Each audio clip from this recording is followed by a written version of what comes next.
Welcome to the Best 5-Minute Wine Podcast. I'm your host, Forrest Kelly. From the seed to the glass, wine has a past. Our aim at the Best 5-Minute Wine Podcast is to look for adventure at wineries around the globe. After all, great minds think alike. Let's start the adventure. Our featured winery is... We conclude our episode with Phil Plummer of Montezuma Winery in Seneca Falls, New York. Out of all the varieties of wine that you produce, what would you say, Phil, that you're most proud of? Oh, I'm kind of a weirdo. I've been really getting into natural adjacent wines, and I know that is so polarizing, but I'm fascinated by indigenous fermentation. I really love pet nats, orange wines, things like that. But I don't know, it just depends. It's so situational. I think that that's one of the fun things about where I work is that I have to wear the hat of 3 different wineries, and it allows me to push a lot of different stylistic directions that aren't necessarily harmonious with each other, but within the brand they are.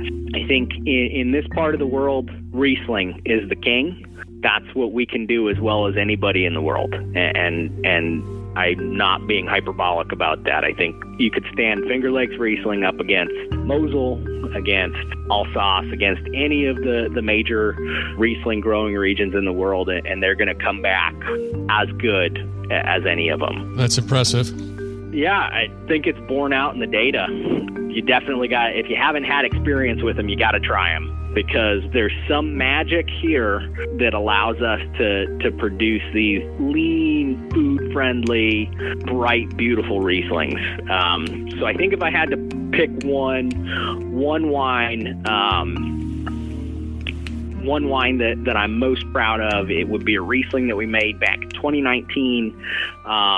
We had a farm that we were working with that was just outside the AVA on Lake Ontario.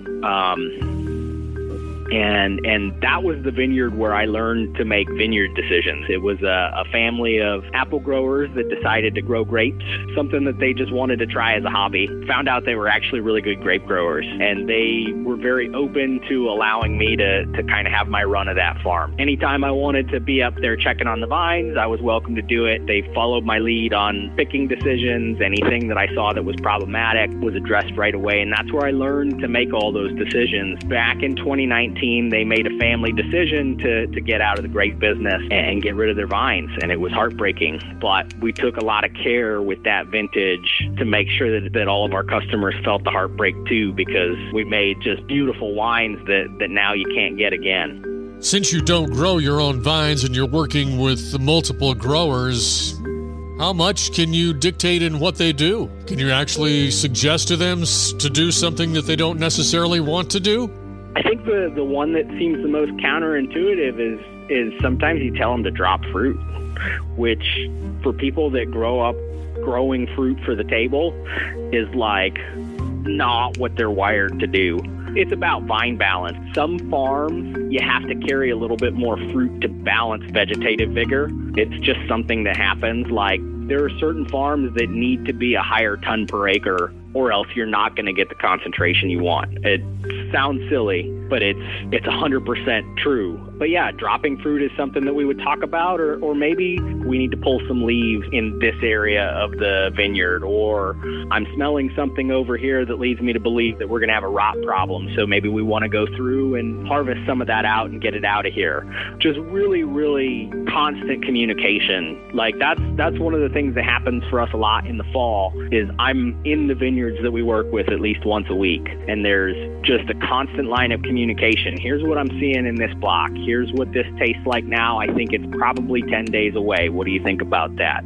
If you'd like to learn more about Montezuma Winery, the website, it's easy, montezumawinery.com. Also, Phil, one last thing I did notice checking out the website gallery. I like the wine slushy truck out front of the winery. If you're here and you want to taste single vineyard Rieslings and barrel reserve Cab Franc, we can do that for you. Or if you want to hang out outside and have a slushy, we can do that too. Thank you, Forrest. Thank you for listening. I'm Forrest Kelly. This episode of the Best 5-Minute Wine Podcast was produced by iHism. If you like the show, please tell your friends and pets and subscribe. Until next time, pour the wine and ponder your next adventure. Hi, before you go, we have exciting news. The Best 5-Minute Wine Podcast has teamed with a breakthrough technology and added a new feature on our website that's bound to elevate your podcast experience. Here is where we need your help. Trying to remember something from an episode? Don't worry.